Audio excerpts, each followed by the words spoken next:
Welcome back to my channel, guys. So today we're literally going to be talking about some of the most annoying endometriosis symptoms that I have, including things that affect people with PCOS. So if you're new here, hi, I'm Laura and I have endometriosis and polycystic ovary syndrome.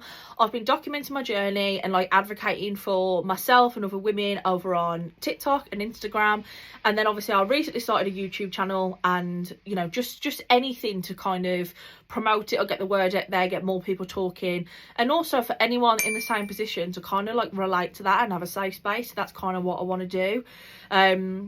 I got diagnosed with endometriosis in August 2023, and after so many battles back and forth with GPs, doctors, hospitals, all that kind of stuff, I finally got there.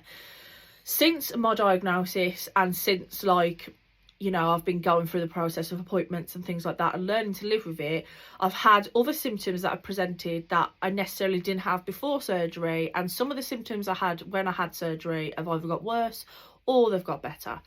And one of those symptoms are migraines. So I didn't realise that migraines were it can be a symptom of endometriosis, and if you've got endometriosis you can suffer with migraines. I've never suffered headaches or migraines, and all of a sudden the last couple of weeks I've been having the worst migraines.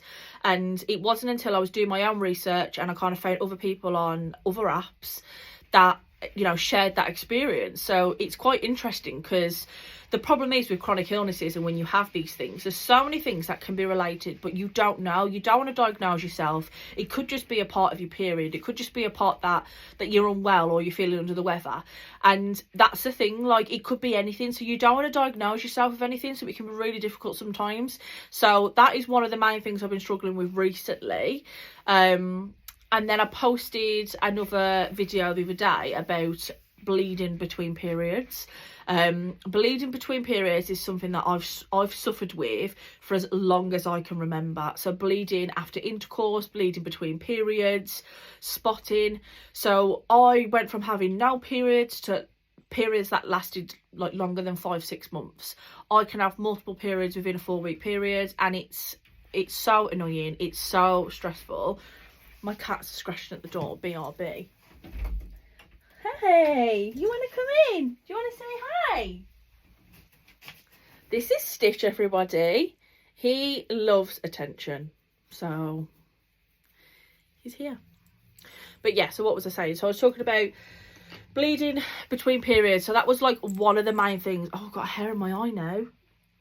One of the main things I struggled with, and then I never realised obviously it was endometriosis before, and then I got diagnosed and I was like, oh my god, this makes so much sense. I was so embarrassed for so long because I didn't know what it was.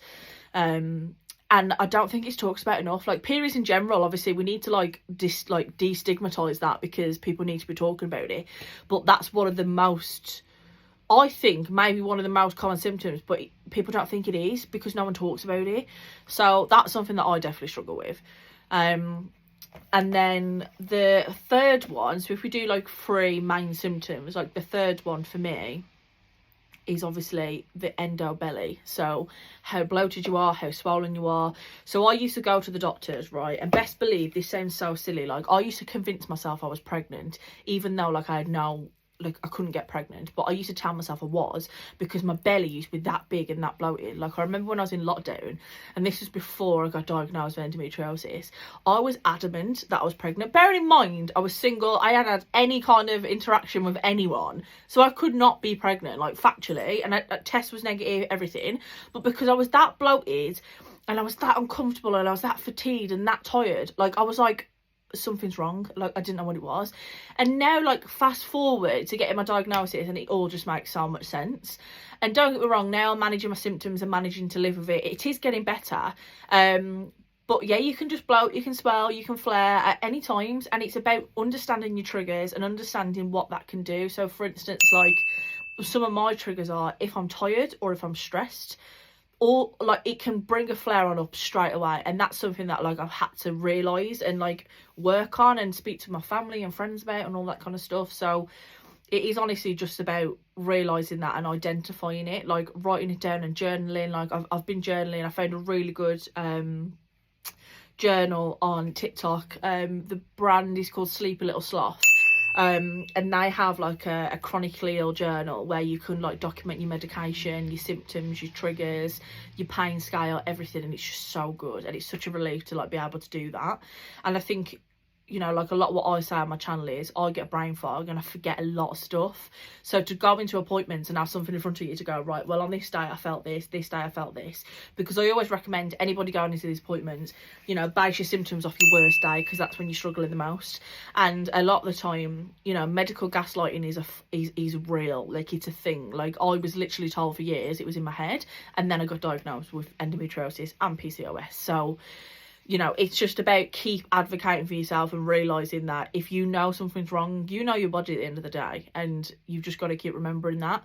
And I think having a journal and having something there, it kind of prevents them from going, okay, well, just document it, or let me know if it happens again.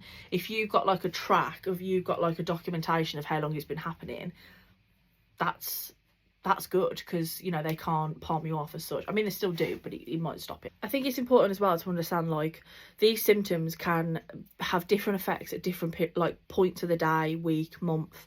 You know, sometimes, for instance, let's say like the migraine situation, like I've never really had any issues with that until now.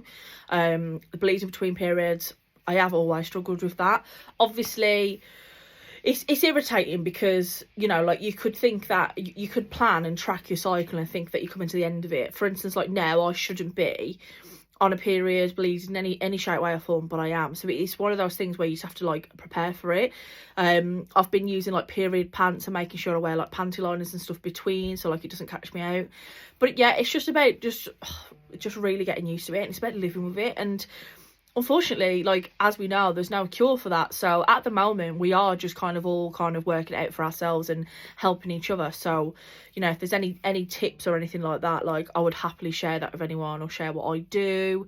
But yeah, so it's just kind of like working together and seeing like how we can help each other, really. Like, my next appointment is, I don't even know when it will be. Like, I got referred to an endometriosis specialist, but my GP actually closed down, so I had to register with a new GP. But before I left that GP, I said, like, I want to make sure referral's in, so like I'm like at least on the waiting list. But hopefully I can see a specialist and see whether, you know, they can kind of offer me anything or help me, because obviously I was being investigated for bowel endometriosis and I had an MRI and things like that. But as we know with endometriosis, unless it's like deep, like, it's not really going to show on an MRI, and like, you hear your scans come back fine, your tests come back fine, but like, unfortunately, like, if you've got a gynecologist that's not experienced or they don't know, like, that's why you need to see a specialist. Like, that's why I really want to see one, because, you know, if they can just look at everything and read all my notes and work it out, or like offer me another surgery and find things out, that will give me peace of mind. Because it's just, at the moment, like, it's the constant fear that it's growing or it's getting worse or it's spreading. Like, it's just horrible. And I'm sure other women, you know, in a similar position feel the same. And, you know, you're not alone in that. You're not alone at all. And I completely understand that. It's something that I worry about every single day. I worry about symptoms getting worse. I worry about things not getting better. And yeah, so I really want to talk about like things like this more, so I'll be posting more videos. I'm trying to like make more videos like this and make it more like kind of like me talking to you guys, and then I could do like some questions and answers, because I've had a lot of that on like the other apps and stuff, and it's worked really nicely and it's helped a lot of people. So obviously that's kind of what I want to do over here as well. So if you've got any recommendations, let me know. But don't forget to like and subscribe, and, you know, I would really appreciate that if you could. But yeah, bye for now.